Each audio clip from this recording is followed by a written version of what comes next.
Hi friends, ఎలా ఉన్నారు అందరూ? ఈరోజు సూర్యాస్తమయాన్ని వీడియో తీసి మీ అందరికీ షేర్ చేయడానికి ఇలా వీడియో తీస్తున్నాను. బాగుంది కదా ఫ్రెండ్స్? సూర్యాస్తమయం చూసారు ఎప్పుడైనా?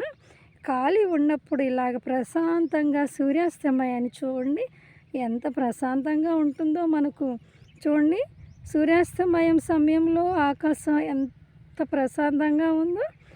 సూర్యుడు చూసారా, ఎక్కడో తిలకం అద్దినట్టు కనిపిస్తున్నాడు. బాగుంది కదా? చూడండి ఫ్రెండ్స్, ఎంత బాగుందో. అటు ఇటు కొండలు ఉన్నాయి, మధ్యలో సూర్యుడు అనమాట. సూర్యాస్తమయం కాబోతుంది, ఈలోపే మేము ఇలా వీడియో తీస్తున్నాం. బాగుంది కదా ఫ్రెండ్స్? చూసారా? ఈ వీడియో కనుక మీకు నచ్చితే ఒక లైక్ కొట్టండి, కుదిరితే కామెంట్ చేయండి, వీలైతే సబ్స్క్రైబ్ చేయండి ఫ్రెండ్స్. మర్చిపోకండి, వీడియో చివరి వరకు చూడాలి సుమా. ఓకే, ఉంటాను. Bye friends.